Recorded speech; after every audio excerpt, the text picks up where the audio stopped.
Hello and welcome back to the Aquapod.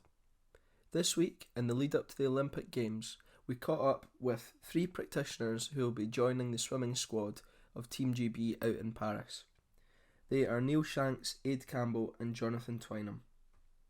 A further 2 practitioners, Fiona Jordan and Carrie McRae, who work within swimming in Scotland, will also be in Paris, but within British Olympic Association roles.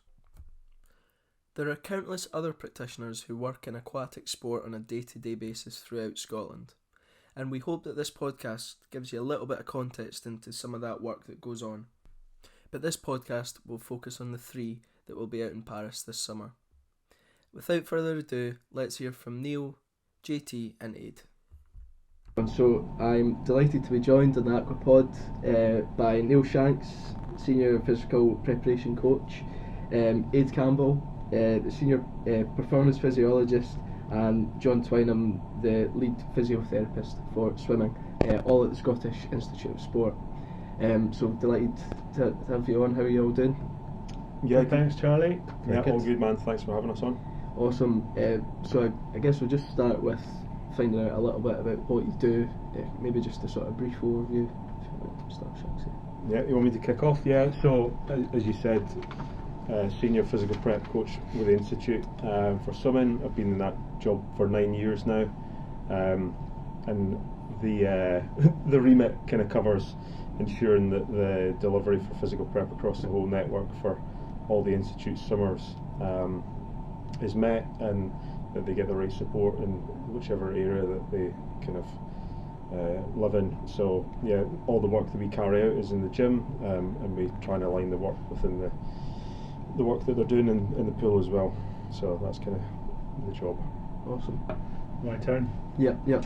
So as I guess I'm lead physiotherapist for or 2 Scottish swimming. So my job has 2 roles. One is to coordinate the service delivery across Scotland. So make sure the athletes in the different regions get access to physiotherapy, and then what that kind of looks like. From a delivery point of view, we kind of look at 3 areas. The obvious one is injury rehabilitation. So if the swimmers get injured, then we have to get them back as quickly and safely as possible, and obviously work alongside these 2 guys to do that.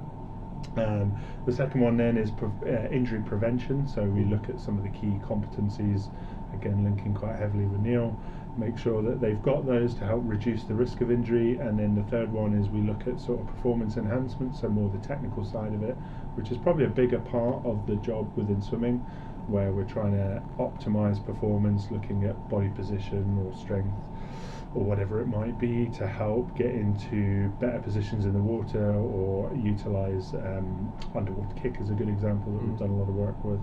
And again, it's quite good because we work quite closely with the coaches and these guys around that.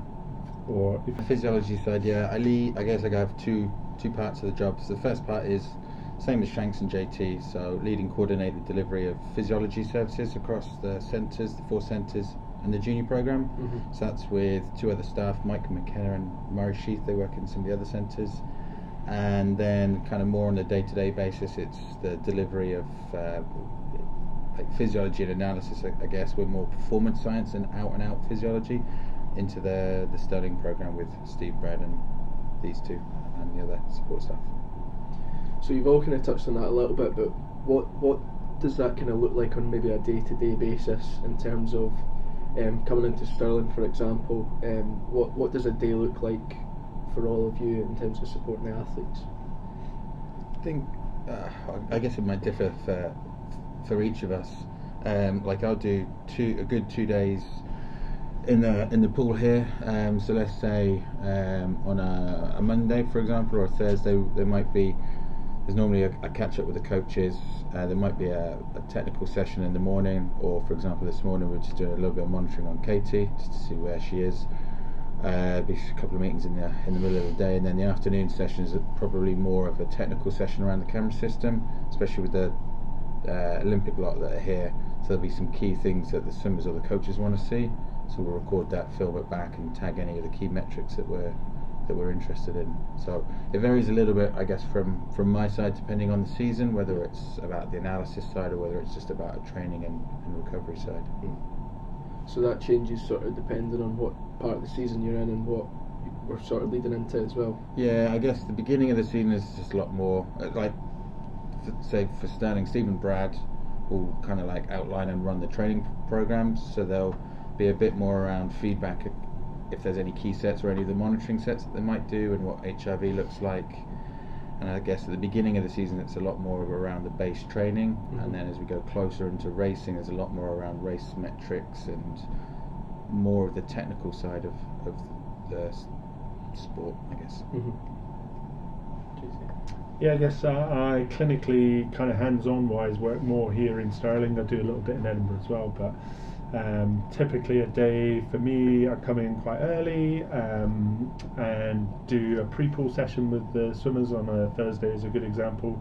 So we do about a half hour based around some areas that we've identified, just getting a little bit of activation and stuff before they get on the water, and then usually poolside during that session then, and that's where we do some of the key technical assessments using the kind of video and having a chat with the coaches and the athletes on individual things they were working on, and then once they've finished swimming and if they don't have anything else, then that's usually when I pick up with them around any niggles, or if we are looking at a specific area that they're trying to improve, then we might look at some key exercises or things that they can do themselves within pre-pool to kind of do that.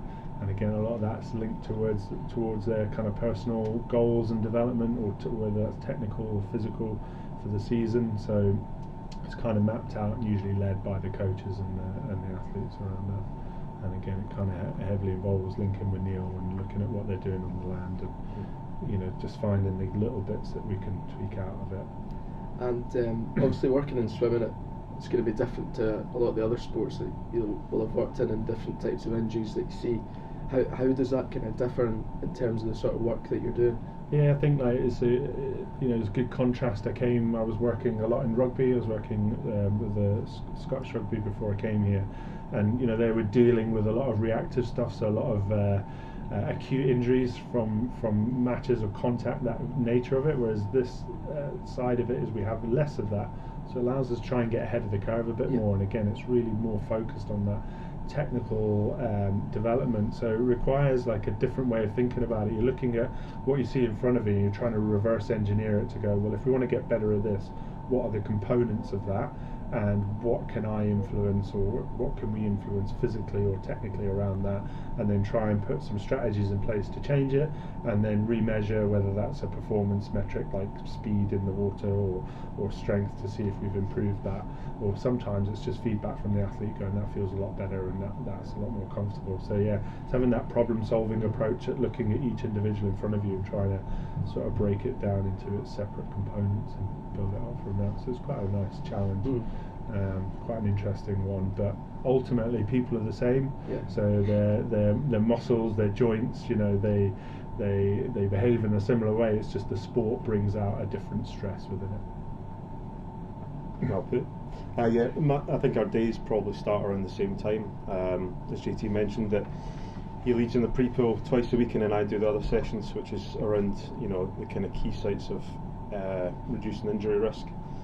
So we do those sessions twice a week, and then from about 8 o'clock till 9 I actually coach the HB2 group in Stirling, so I help support that group, where we've got a number of institute swimmers in that session, and then after that I'll come back and go poolside with these guys and help support and chat to the coaches, just more around about any information that I require for the session I'm going to lead in the gym after then. And then from 10:15 till normally around 10:30 we have the HB1 squad in the gym, where we'll take them through their session, which is normally we do 3 sessions a week at this part of the season. Obviously we're now coming into taper where the session frequency reduces, but early part of the season sometimes we have more gym work to do, more for the sake of trying to build physical qualities and capacities and competencies early on in the year, so we can kind of bank that foundation of work, that you're not trying to chase things from January onwards. It allows them just to execute that kind of technical and tactical work in the water, and then the rest of the day, like these guys were saying, is we kind of have meetings around planning, discussing athletes' goals, objectives, and then in the afternoon it's normally a chance for me to catch up with the network coaches and just check in with them to see how things are going. Like these guys were saying, we've got a coordination role to ensure that things are going right, so we've got a part to do there. Kind of a part of all your roles, as well as going away on camps with the team, particularly in lead up to a games year, an Olympic and Paralympic games year. What's that kind of experience like, going up to somewhere like Flagstaff, and how does your role maybe change in that as well? Do you need to be a bit more adaptable? What's that kind of experience like? Yeah, I'll maybe start. I mean, I've been fortunate enough to do different camps, Flagstaff, holding camps, going into Worlds, etc. And the role is slightly different, more from a point of view that your responsibility in the athletes you work with, you don't work with them day in, day out. So there's a much more piece around about understanding the athletes that you're going to try and work with. So that's, speaking to the coaches, the S&C coaches that work with them day in, day out, finding out information around about their programme, days of training, key sites of injury, any technical points that they have in the gym, because your responsibility on those camps is to take them through the gym sessions and coach them as best as possible. So when you're actually there, it's delivering sessions, delivering the programmes, and trying to create the best environment from a training point of view. And that's kind of how it works. So it's the one that we did, me and JT were at in May, was brilliant. Had half the Olympic team there, so in terms of actually the quality of work that they do in the pool and also in the gym, it's really fantastic to see. And it's then taking that work and then carrying that on for the rest of the season through to the Olympics, but also taking the learnings of how do these people move in the gym, what competencies, capacities do they have, so that we can then understand it and work back from that to ensure that our younger generation of swimmers coming through have those. Yeah, I think same. Having been on several different camps, both with Scottish swimming and British swimming, being on camps like living in a bit of a bubble. A lot of the other things that go on in life aren't there. Yeah, so it's actually quite a nice opportunity to do a bit of focused work, have a little bit more time with the athletes, and so sometimes try to pick a little bit of a theme. When we went to altitude training last year in January, really focused on sort of elements of mechanical elements of breathing, should I say, which was quite appropriate given we're at high altitude. And so saw that as like a little workshop for the athletes over that 3-week period.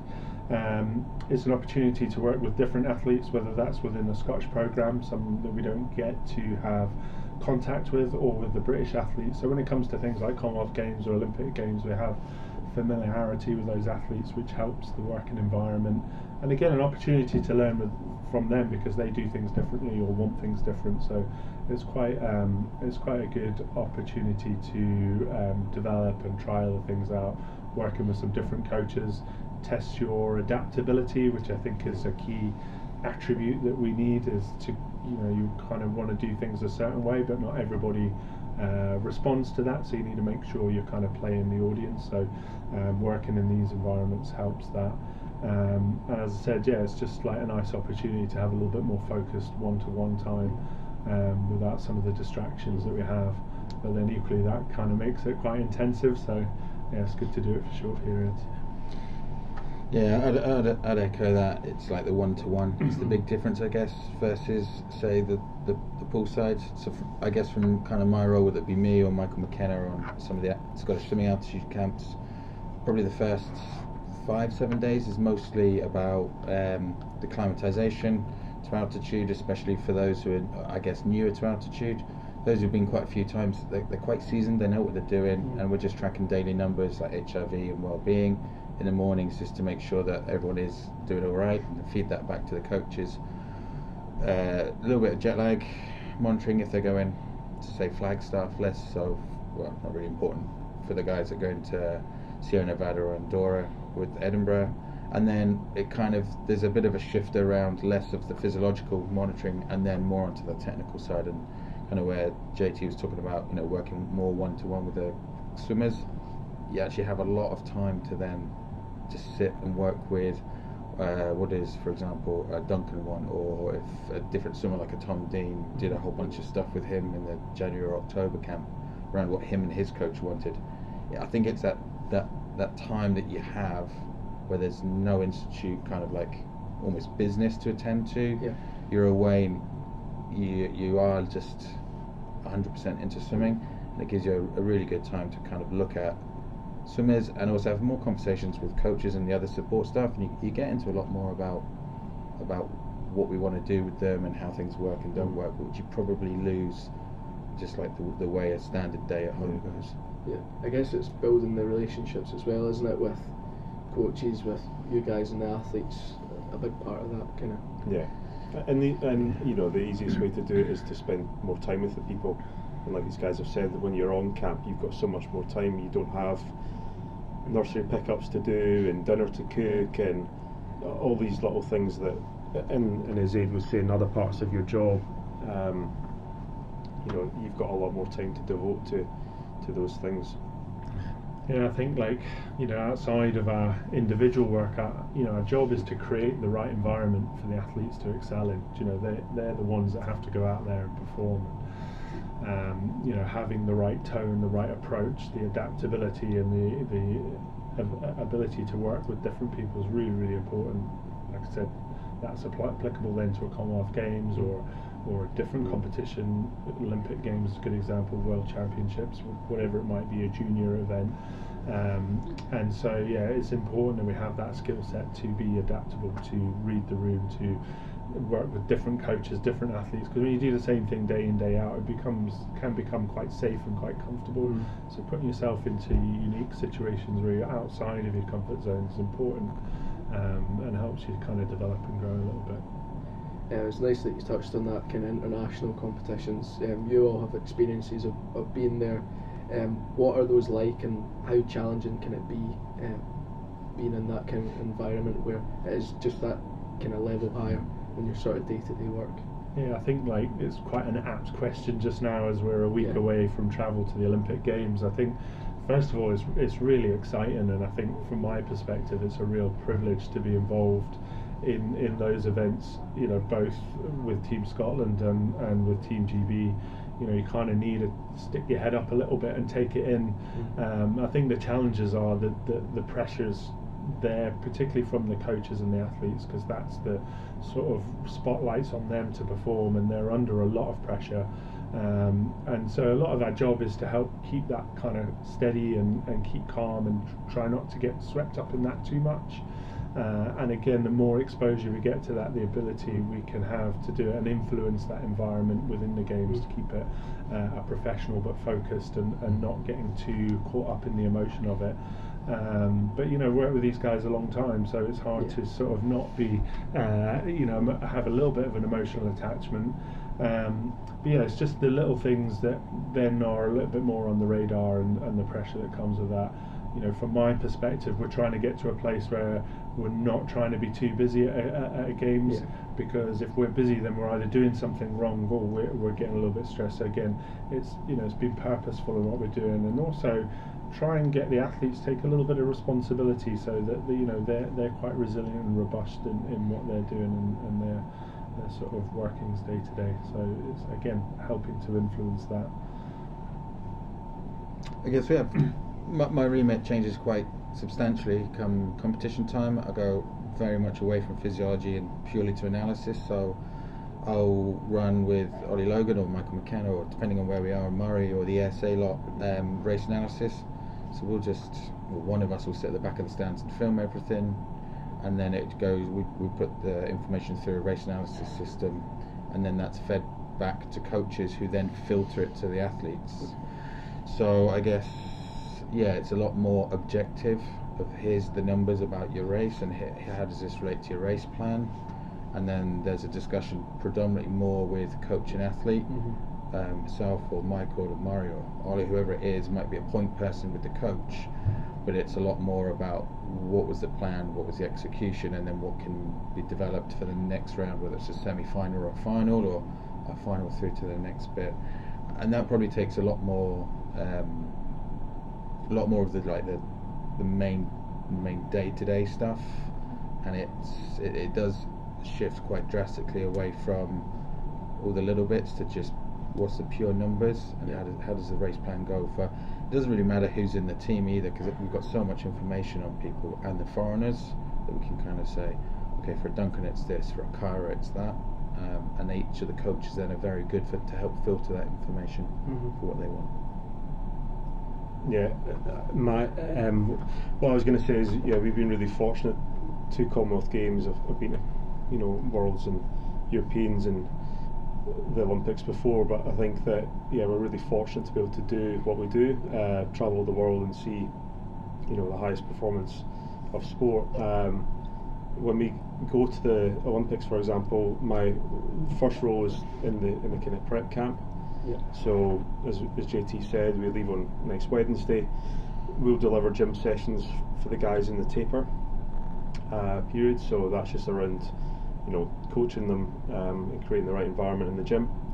And then when we move into the village and the competition starts, my role kind of shifts to then supporting them in the prep space around pre-race processes, which we've done an extensive piece of work around understanding all the different components of what that looks like, from nutritional, psychological to physical bits, and then just supporting the other sports science and medicine staff in that environment to help support the athletes as best as possible.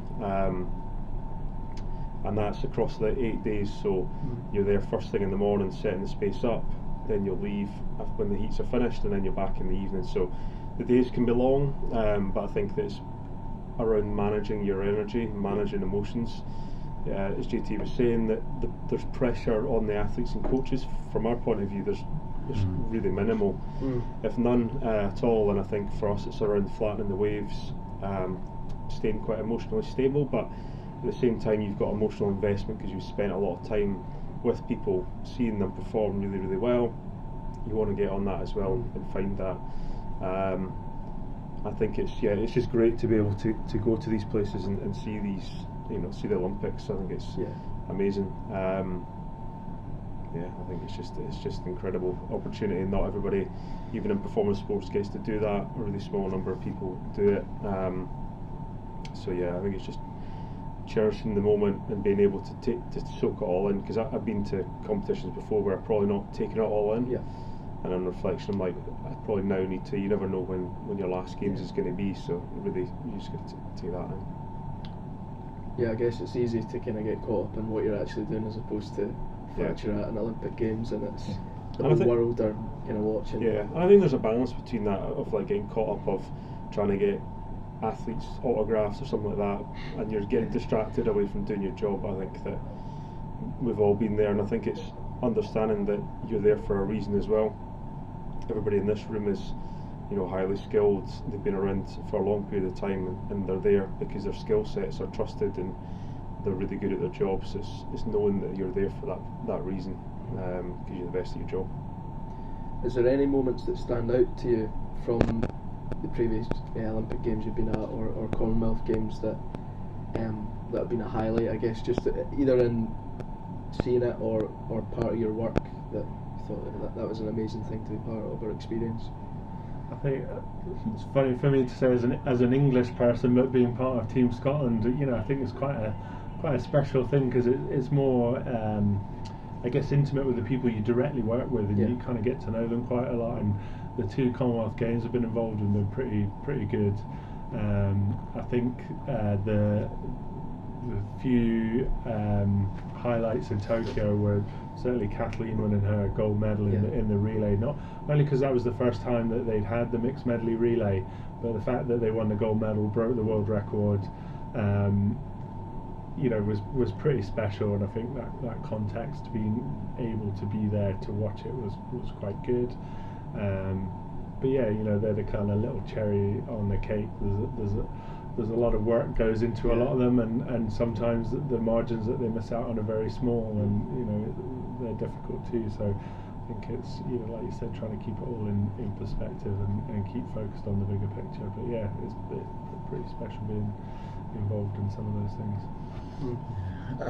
I've worked in the sport for a while, and I agree. Like, trials is always really exciting because you have worked a lot with these athletes and the coaches and the support staff, so there is a vested interest. So seeing people get onto teams is amazing, and then kind of being on teams, whether it's for commies or Europeans or Worlds, is really good.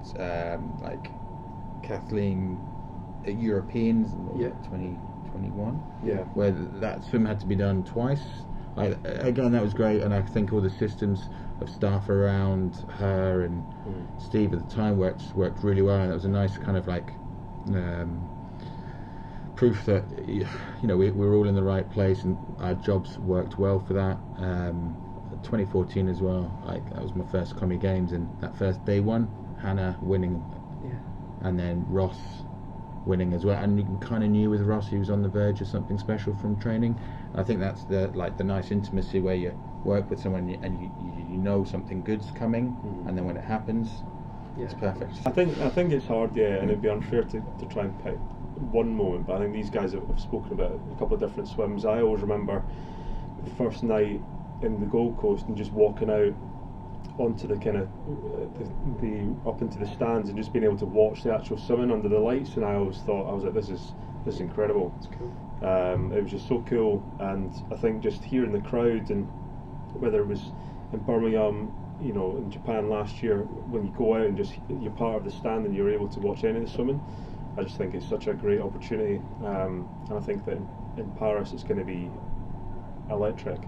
And I'm really just looking forward to seeing what the guys that we've spent a lot of time with, going there and just giving it everything that they've got and doing their best, and I've got a lot of faith that they'll come back and be really successful from that. So there's been a lot of memories from a lot of pools that are in my mind though.